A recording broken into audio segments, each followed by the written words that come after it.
Ladies and gentlemen, good day and welcome to Apex Frozen Foods Limited Q4 and FY26 earnings conference call. As a reminder, all participant line will be in the listen-only mode, and there will be an opportunity for you to ask questions after the presentation concludes. Should you need assistance during the conference call, please signal an operator by pressing star, then zero on your touchtone phone. Please note that this conference is being recorded. I now hand the conference over to Mr. Surya Samant from Stellar IR Advisors. Thank you, and over to you, sir. Thank you. Good morning, everyone, and thank you for joining us today. We have with us the senior management team of Apex Frozen Foods Limited, Mr. Chaudhary Karuturi, Managing Director and Chief Financial Officer, and Mr. Durga Prasad, Senior Manager, Accounts, who will represent Apex Frozen Foods Limited on the call. The management will be sharing the key operating and financial highlights for the quarter and full year ended 31st March 2026, followed by a question and answer session. Please note that this call may contain some of the forward-looking statements which are completely based upon the company's beliefs, opinions, and expectations as of today. These statements are not a guarantee of the company's future performance and involve unforeseen risks and uncertainties. The company also takes no obligation to update any forward-looking statements reflecting development that the statement is made. I hand over the conference to Mr. Chaudhary Karuturi. Thank you, and over to you, sir. Thank you, Suraj. Good morning, everyone, and thank you for joining us on this investor call for Q4 and FY26.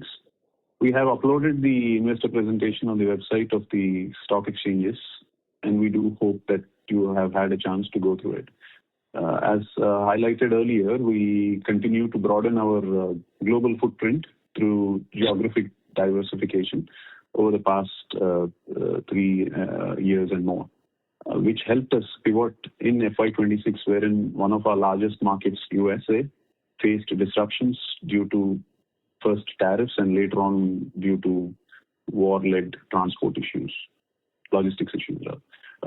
Despite softness in the US market, we were able to maintain our volumes close to last year's levels of 10,300 metric tons, backed by robust performance in the non-US markets, mainly European Union, which grew 19% year-on-year in FY26 and 15% year-on-year in Q4 FY26.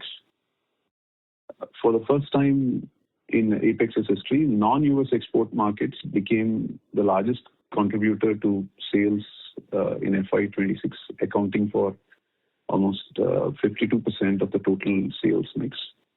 Nevertheless, as highlighted in the past, the US continues to remain an important market for both India and Apex, and we remain confident in our positioning and ability to capitalize on the opportunities as market conditions improve.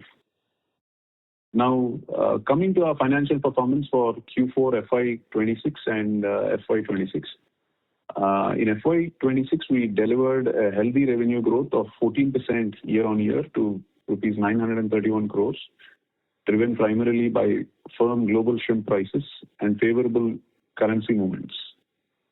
Shrimp sales volumes remained largely stable at 10,286 metric tons in FY26 compared to 10,534 metric tons in FY25.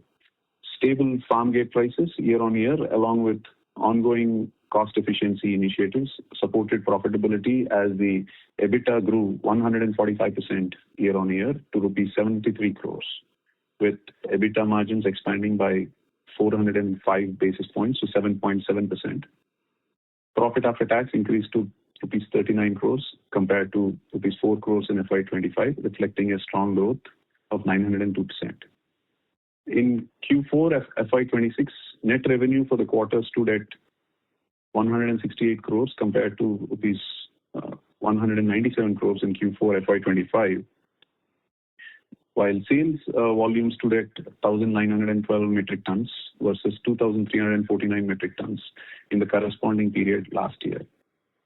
EBITDA increased by 118% year-on-year to rupees 17 crores, with EBITDA margins expanding by 593 basis points to 9.8%.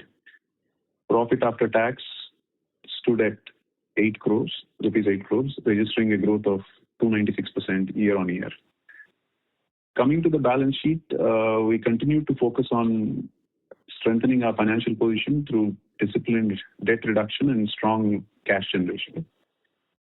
Total borrowings reduced significantly from rupees 107 crores in March 2024 to rupees 6 crores as of FY26 end.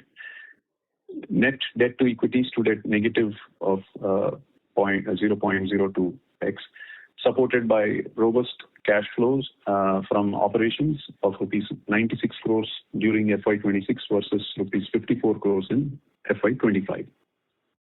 In conclusion, despite recent headwinds, we have remained focused on strengthening our fundamentals through debt reduction, cost discipline, and revenue diversification, mainly supported by our manufacturing capabilities and also available capacity. We are well positioned to scale the business and capitalize on improving market conditions.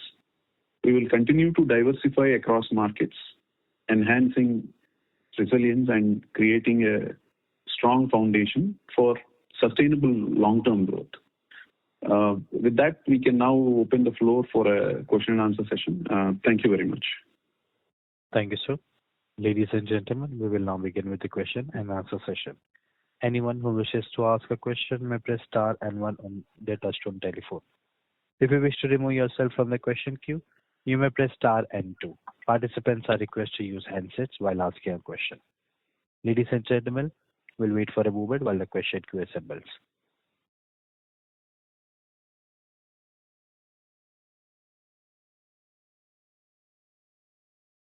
The first question comes from the line of Sharan Yash with SVS Family Office. Please go ahead. Yeah, thank you, sir.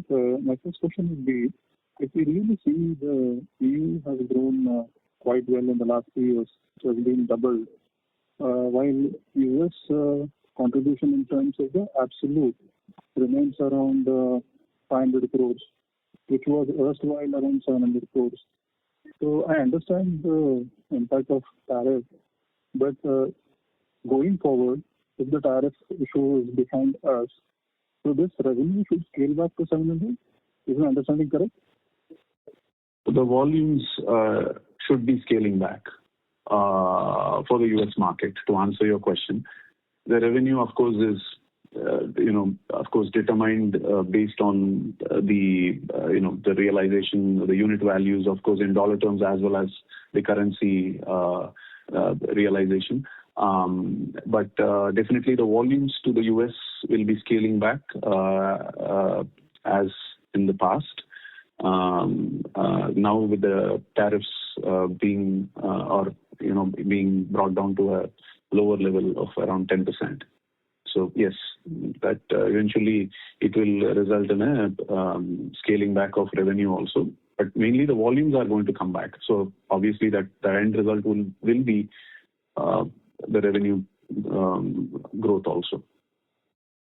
Okay, so this is along with the growth of whatever the growth we are seeing for Europe. So it will be a growth from, it's like a second end of the growth, right? Second Yes. end of the growth, which the US should come back. Yes. Okay. And sir, what is your hedging policy like? Since the rupee has depreciated so much, so going forward, like how do we see it benefiting us if there is any? We do, cover our risks partially by way of forward contracts, as we also continue to add new orders to our order book. We do hedge part of our risks by way of forward contracts with our authorized dealer bank basically, and that's how we have been doing all these years. And even though there was a brief pause in the middle of last year, middle of FY26, because of significant depreciation in the currency, and we are following the same even now. We do partially cover. I would say to the extent of around 30, max 30%, 32, not more than that currently. Okay. So, I mean, with 30/70 composition, it should only help us going forward in the following quarters, right? I mean, since the rupee will appreciate it so much. Yes, and as you know, in the country itself, the trade is also dependent mainly on exports. Obviously, currency depreciation or appreciation obviously will have its resultant effect on how the business is conducted, definitely. So yeah, for now it is a positive sign on the side of exports for sure. Yeah. Okay. And so what aided this margin growth this time, like whatever the 7%, I'm excluding the other income, I'm looking at it, so 7% growth. So what is the reason for this margin up? Well, the most, of course, a few points, of course, are also usage of significant part of our inventories from the earlier quarters also is one of the important part which supported, apart from like the earlier point which you have mentioned about the depreciating rupee. But then you also look at it, reduction of overall, debt, the cost of debt. We have reduced our debt significantly. Of course, it did not happen in Q4 alone, but it has been happening over the quarters of FY26. And definitely the cost savings on that, and also certain efficiencies parameters which we are taking up at the in the process level, also is basically bringing keeping our costs stable, and also mainly supported by the raw material pricing also, which was a bit favorable for a certain period of time. So that all these multiple factors put together have definitely aided the growth in the margin as a whole. Okay. And these are sustainable at this level? The margin is sustainable at this level? We should be, especially we should be considering that we are, also in the earlier years, if you see, we also had some certain provisionings also which were done, and all that. Most of it is being done away. It's done. So obviously the margins, hoping that the market remains stable, and since we cannot depend on just one market excessively, which has also already been taught to us as a lesson. That's one of the reasons why diversification also helps us in keeping our business balanced in an overall in a broad manner. That definitely helps or aids the retention of the margins at which we are currently are. Okay. And one last question from my end. So can you just help me with the breakup of other income for full year? So it looks 17 crores. So what is the breakup of this? The other income is mainly foreign exchange difference net. Okay. It is part of the revenue only. It's just for accounting purposes. Most of it is a foreign exchange difference in that, apart from some marginal lease income or something which is in few lakhs. But most of the 17 crores is all foreign exchange difference during the year. Okay. And just sorry to just one last question. So total cash holding. So what is the total cash holding, sir, including the investments, investment in the, I think, other non-current assets? Also, there is some number. So what is the nature of that? Sorry, can you repeat? It is, you say 100 this is 185. Can you what did you ask specifically? Is the cash and equivalent? The cash on the balance sheet. Yeah. So what is the cash on the balance sheet? Cash equivalent basically it is a rupee sweep. Our cash balance includes bank also. No, are they total ento 18.31, sir. 18.31. 18.2. And also there is some item. Sorry. In the other financial assets, which is of nature of 26 crores, what is that item again? The financial, you are talking about 21.66, right? 26.47. Sorry? That's fixed deposits. 47. Yeah, correct, sir. They are fixed deposits. Yeah. Okay, so total cash plus that 26, it is 18 plus 26, no? Sorry, these are fixed deposits as well as receivables also. Okay.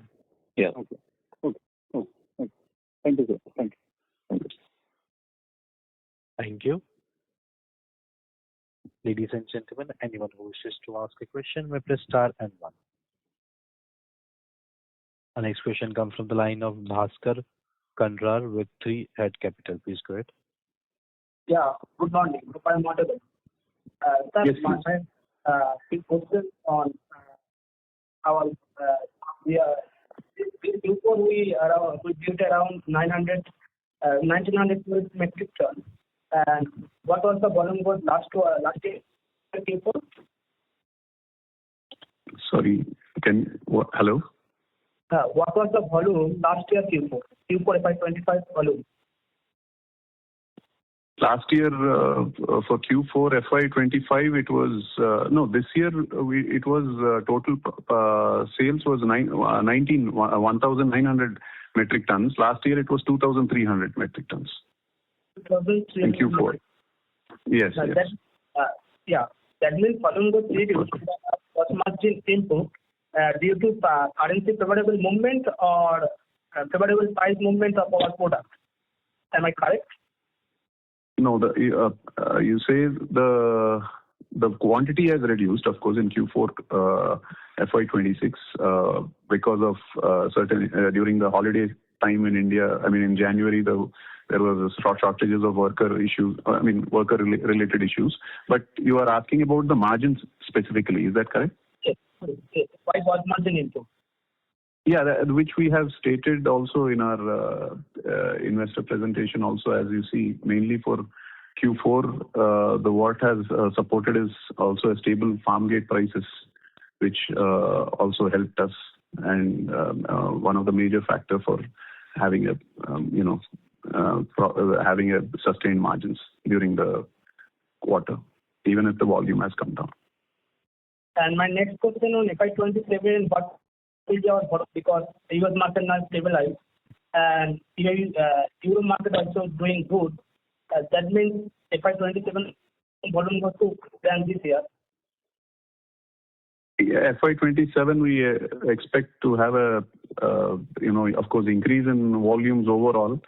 Definitely, for now, considering that no new issues come up, and with EU, hopefully EU FTA also coming into play soon, we expect growth of volumes in multiple markets, and also retaining, as we have mentioned to an earlier participant, also regaining the volume with regard to US post reduction of tariffs. All put together, yes, there should be a better volume growth for FY27. And we have originally envisaged, of course, almost a growth by almost 30% in volume terms, but we need to see. That's on the whole year, as on a yearly basis. But we need to see how that goes between quarters. We need to see that. Yeah, and next question on margin.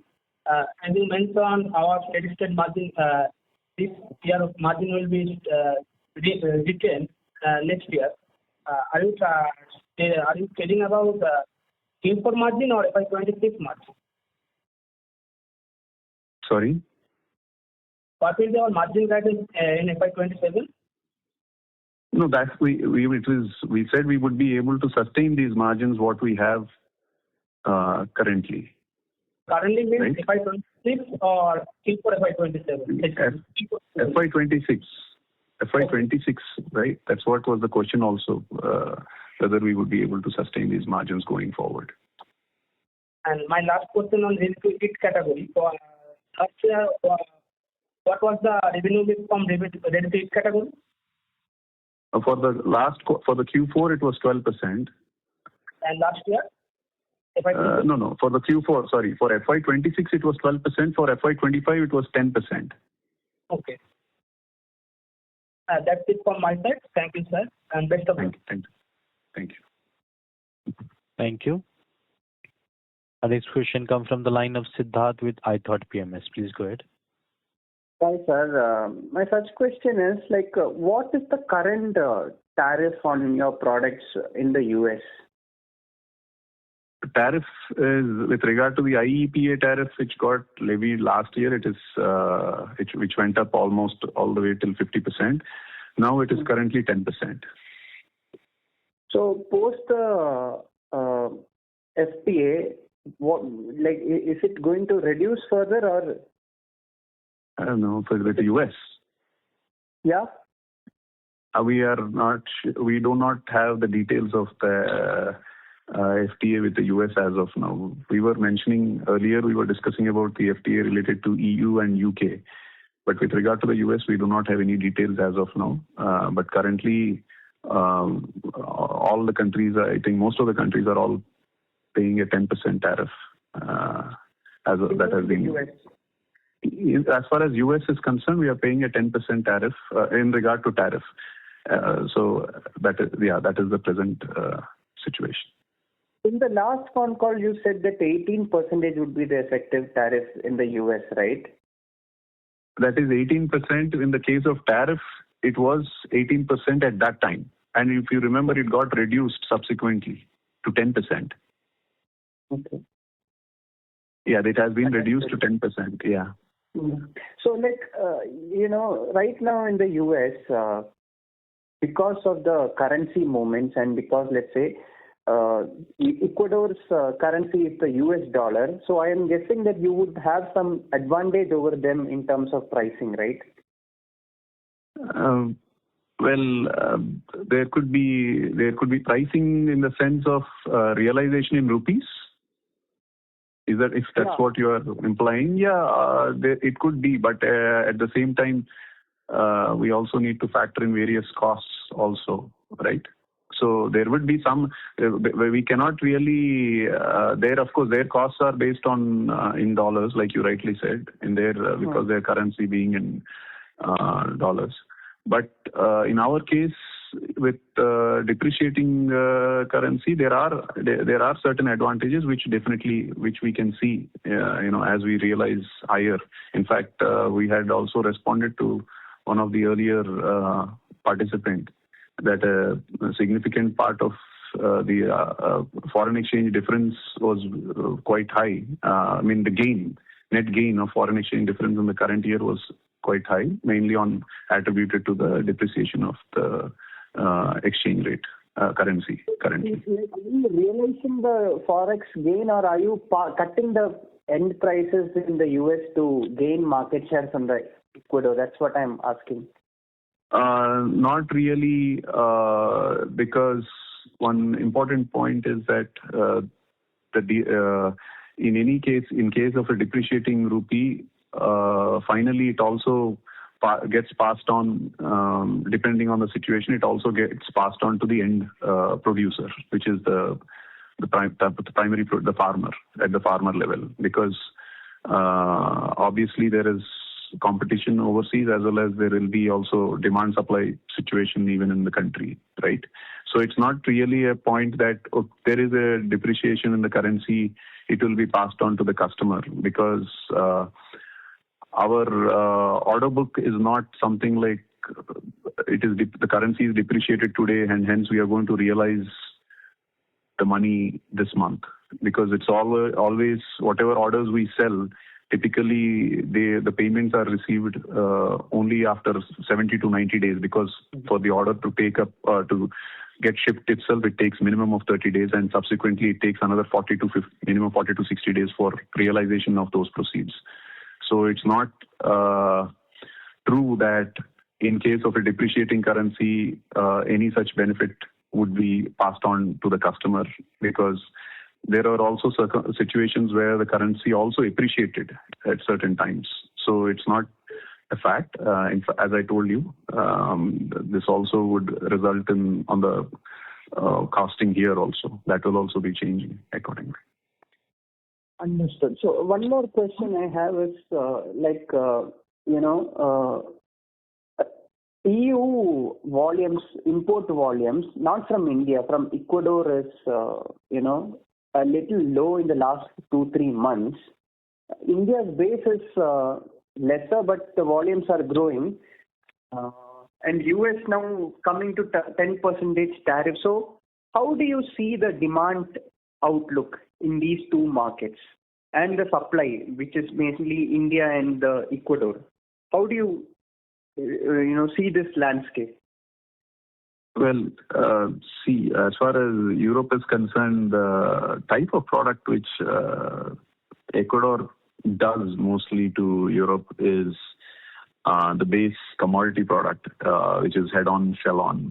So as far as, and for specific markets in the southern part of Europe, whereas most of the products which are exported from Asia to northern part of Europe and also parts of East Europe are all, more value added, whether it is in ready to cook or also even ready to eat.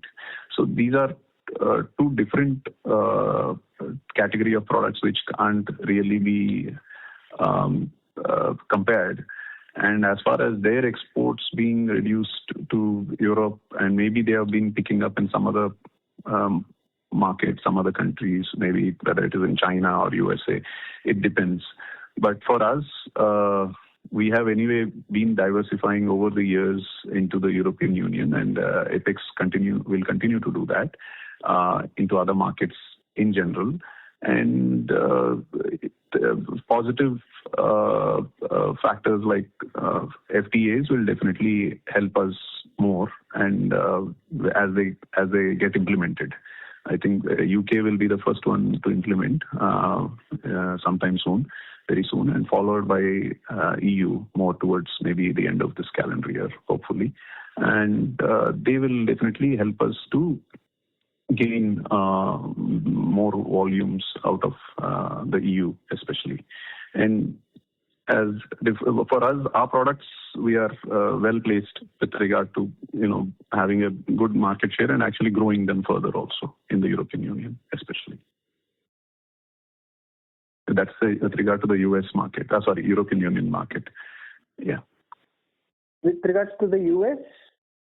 US, we are getting back, as we mentioned to an earlier participant, we are getting back our volumes. So we are getting back our orders into the US already post removal, or rather reduction of tariffs to 10%, because all the shrimp supplying countries are on the same level playing field as far as the tariff is concerned. So we are getting back our orders from the US market also. So we'll continue to grow on both ends. So as stated in one of our earlier calls also, we are not going to reduce the other markets' market share, even if US market, as we regain our US market. So that way we would, in the overall picture, it will be helping the company to grow further. So are you the most optimistic you have been in the last many years? Because it's been a long time. You have been facing so many issues. Yeah, I mean, definitely being optimistic is one part, but also at the same time, we are moving into a world where uncertainties are increasing, and certain sudden incidents or events are also changing a lot of the whole overall dynamics of the trade. So we need to definitely have we are optimistic, but at the same time, we are also we are being cautious. That's how I would put it. Understood, sir. Thank you. All the best. Thank you. Thank you. Our next question comes from the line of Meher Gupta with White Oak Alpha Advisors. Please go ahead. Very good afternoon, sir. I just want to understand what's your long-term goal? Like, what's your guidance for next 2, 3 to 5 years? Well, as we mentioned earlier to the other participants, definitely we are looking positive with the way things are going and gaining market access on hoping that we have a stable supply situation and we are able to utilize our production capacities in an optimum manner, as we still have a good headroom for growth because of our overall utilization of capacities also being currently only at 30% for the full year example. So we definitely look for further growth going into the next few years, supported mainly with multiple markets and also to a certain extent on the domestic side, even though on a limited scale basis. So all put together, it should be kind of a good situation going forward into the next 2 to 3 years. So we need to, for now, that's what we can say.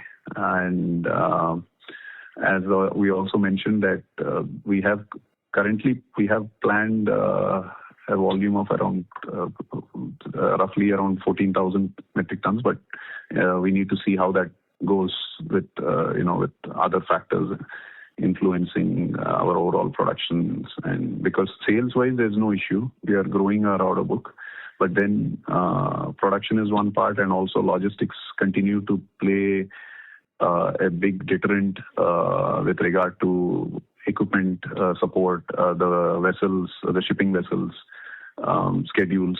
They are also playing a role, and we don't know how long that will last. We need to see how that goes by, but definitely in the medium term and long term, with all these FTAs and the production capacities being available, we are looking for a very positive growth into the future for sure, more in medium and long term. Even though short term there are some hiccups with regard to all these other issues, logistical part and all that. Yeah. Okay. Thank you. Thanks a lot. Thank you. Our next question comes from the line of Ashay with DTI Partners. Please go ahead. Hi, Chaudhary. Just a quick couple questions. I think despite you all getting maybe the approvals from the European market last year in the early half of FY26, I think on a quarterly basis, if we were to look at it, maybe we have almost a 30% degrowth in revenue from the Europe markets. What are you seeing on that front, and how are you seeing that maybe do you expect the revenue to grow a lot? Oh, sorry. We do not have a degrowth with regard to the Europe market, if that's specifically you're asking about Europe. No, just wanted to know how you see this kind of growing on going forward. No, the Europe will continue to be our one of the major markets for sure, and we definitely look forward to have a consistent growth, especially supported by the the FTA also once it is in place. So currently we are for the whole year we have done 50% of our volume to the European Union, roughly 50%. So that is it's a major part. And now in FY27 we look forward to growing back US again. So that way it should help the volumes in general, volume growth in general. Okay, perfect. Thank you so much. And just another quick question. So if we look at another listed competitor of yours, Avanti Feeds, and just their processed shrimp business, I think this quarter their revenue grew by almost around, 22% YOY. And I think with similar margins. I think ours has, in the same time span, ours has maybe gone a little down on a net basis. Right. Just how are you seeing that? Is that purely because of the US market being slow and maybe more exposure, or just how are you thinking of this?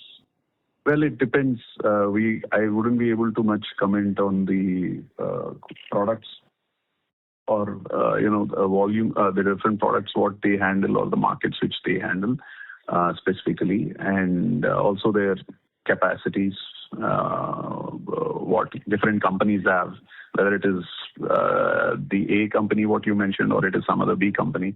But at the end of the day, it also depends on the overall capacities and the products which they do. In our case, specifically, we did have a little bit of issues in the beginning of Q4, in the month of January especially. That definitely, Jan and Feb almost. Our volumes actually picked up more in the month of March, to be precise. That helped us at this level. We wouldn't really be able to comment on what they are doing or how much of it is which market, domestic, overseas. I'm not fully aware about it. Perfect. Thank you so much, Chaudharyji, and congratulations on a good quarter despite a lot of the tailwinds. Thank you. Yeah, bye. Yes, Thank you. Our next question comes from the line of Akshata Talisara from INS Alpha. Please go ahead. Yeah, hi. Thanks for the opportunity. So there are a couple of articles saying that the farm gate prices have collapsed, and that's why even the Andhra Pradesh government has capped any seed price hike, and that's also taking an impact on the harvesting. Do you think you will have any raw material challenge going forward, given how the on-ground farm gate situation has been? Firstly, whether it is raw materials or any products, it's purely based on demand-supply situation, and whether it is, we definitely appreciate the efforts of the government of Andhra Pradesh as well as the government of India as a whole in, being supportive of the industry as a whole again. But at the same time, we also need to factor in the overall scenario with regard to international demand, which determines what is the volume which can be taken by us, and the and also what can be sold. Comparing India's farm gate pricing to many other countries, we are still higher actually at this point. And it could be that certain individual persons are, not happy or whatever it is. But end of the day, definitely we have information of our Indian farm gate prices overall being in a good level compared to other countries also in the present market situation. So, however, of course, we wouldn't be able to comment on the feed part because we don't deal with the feed. But the government is advising everybody to be supportive of each other and try to have a sustained growth of the industry as a whole. So, but then, as we stated just now, it is more of an overall demand-supply situation, and the prices what are being paid today are also it's a similar scenario every year around this time when the summer crop happens, and when overseas customers also are aware of the harvesting seasons across all countries. It is not a specific Andhra Pradesh problem or an India problem as such. So yeah, that way. But still, as I mentioned, we are paying higher prices to the farmers in the country compared to many other countries. So that way, if we see, I think we are well placed in one way. Sure. Thank you. Thank you. Thank you. Our next question comes from the line of Karan Gupta with KV Capital. Please go ahead. Yeah, just one question. You've previously spoken about consolidating operations at the new facility. So can you just give us an update on whether both facilities are currently operating or what is the plan there? Yeah, both of them are currently operating, yes. There were for some brief periods in last year, there was a consolidation happening. But as we are in the summer crop and the arrivals are going to be in a consistent manner. We have, we are utilizing both the capacities, both the facilities currently. And then can you just tell us the current farm gate prices and your realizations for orders that you might have booked since the end of the last quarter? Well, I would just say that we still have an average realization price of still holding at around 9.77, 9.8. It's continuing around that level, 9.5, 9.7 per kilo. Dollars, sorry, $9.5 per kilo, roughly, approximately. But between market, depending on the products, what we do. And as far as the farm gate prices are concerned, on an average, it would be for the full year. Last year it was 327, but at this time it is currently it's a little bit maybe it's around the same. For the last quarter Q4 it was 348 for us average. It will be around maybe 340 this quarter roughly in the Q1. So to answer your question, it's roughly around 340 average between all the sizes what we purchase, and around $9.5 roughly between all the sizes and products which we produce. Of course, we do have $12 worth, $10.5, $11 also. But overall, it will be the average pricing would be roughly. Last year it was 9.7, sorry, 9.5, 9.7. But now currently it is around 9.1 dollars per kilo, roughly around that. So, correct me if I'm wrong, like our calculations show it was around 840 rupees a kilo in Q4. Does that seem... That is in the 830 rupees for Q4, but that is in rupee terms. Yes, sorry.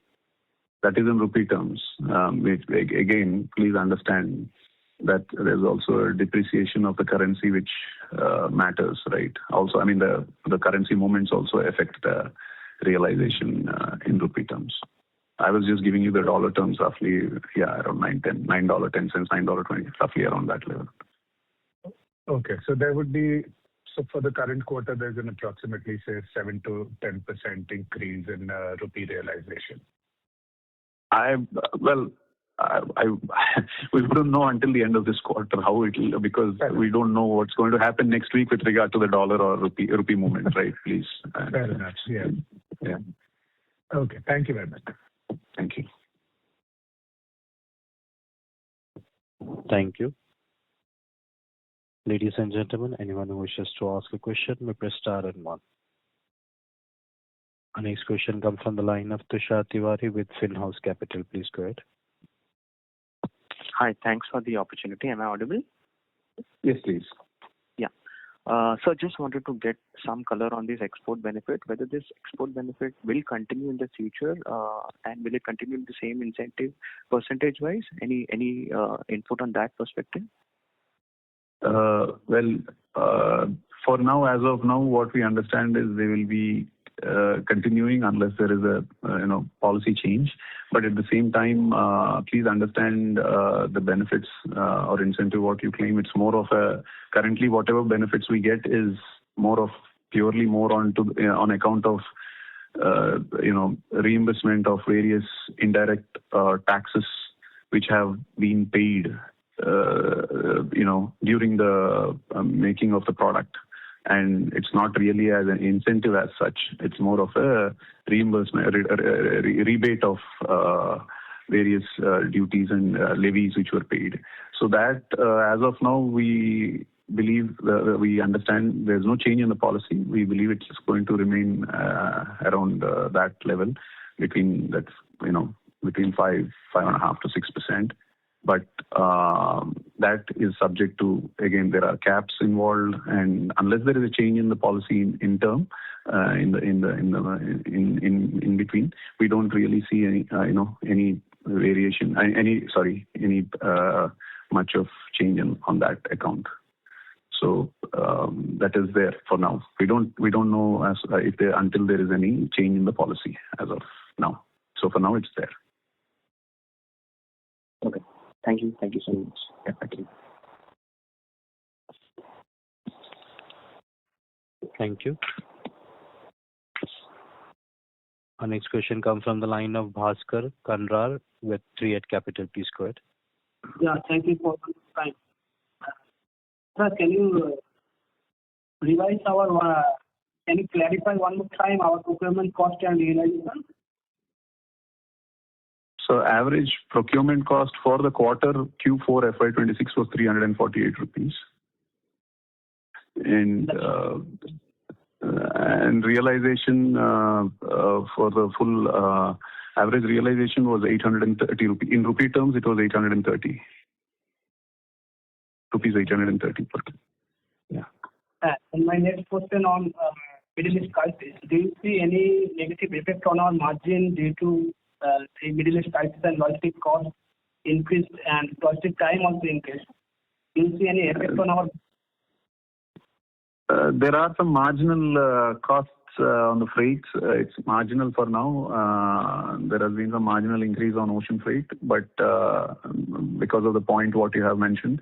But at the same time, we hope very soon they will stabilize. And more than the cost increase, it is becoming a little bit of challenge with regard to support from the shipping lines with regard to the equipment, as they are not available and because of the crisis in the Middle East. So we just hope that they'll get resolved soon and we can have our shipments and say volumes going out, getting shipped out of the country in a much smoother way. So yeah, there is a little bit of hiccups on the logistics part, which was also mentioned in the beginning. That is there. We do hope that they get resolved soon. Do you expect any improvement in Q1? Sorry, as of now, as stated, there is equipment issues from the shipping lines, which definitely, to a certain extent, they are impacting our shipments. So they're getting postponed. I mean, like sometimes by 2-3 days or by a week. That's all. It's just a matter of our shipments do get postponed by anywhere between, let's say, 3 to 5 days, which means it is spill over to the next week, and that's what it is happening currently. And equipment also, there are delays in giving those equipment. So that is how it is as of now. Thank you, sir. Participant has left the queue. Our next question comes from the line of Sukrit D. Patel with Eyesight Fintrade Private Limited. Please go ahead. Good afternoon. I have 2 questions. The first question is, I just want to understand a forward-looking guidance on what type of strategic levers are you prioritizing in FY26-27 to expand the company's shrimp and seafood export footprint and to strengthen backward integration in aquaculture and manage risks from global demand cycles, regulatory transactions, and forex volatility. That's the first question. I'll ask the second question after this. Thank you. And it was not really first question. It had many questions in that. Anyway, so the thing is, going forward for FY26-27, we definitely, as mentioned to the other participants, as far as growing our volumes are concerned, we are definitely betting high on the support of these FTAs and also opening up of new markets. Now, both our facilities, one after the other, are also getting approved for newer markets like Russia also. So we are definitely looking on multiple fronts, not just the traditional markets which we depended on for many years. So we are looking at growing volumes in different markets by way of diversification, which has been the process over the past 1 to 2 years, if you see. So that is on the growth of volume. Hello. Hello. Thank you. Yeah, my second question to Mr. Prasad is, just want to understand what type of frameworks have been applied in 2027 to ensure accurate cost tracking, optimization, working capital for seasonal aquaculture cycles, and maintain compliance with evolving accounting and export disclosure norms. Thank you. Sorry? Can you repeat once, please? Sorry, you were... Hello? Yeah, I just want to understand, on accounts level action, any cost discipline, compliance, and transparency modules been implemented that may safeguard Apex financial credibility?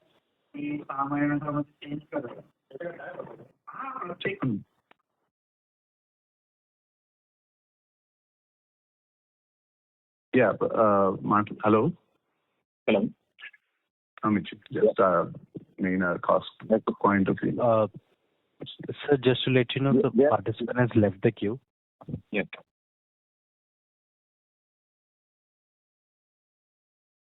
The line was...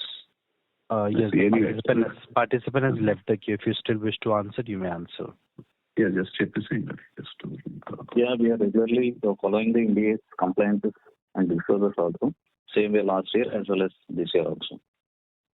Yeah, on the cost part, of course, we are definitely ensuring that there is a proper comparisons which are being done and not restricting ourselves to limited supply source, not just on the raw material but many other aspects. And apart from that, the efficiencies are the ones as far as how to grow on volumes and at the same time by trying to keep the cost to the minimal part as far as now with regard to manpower and also utilization of the existing equipment and capacities which are already in place.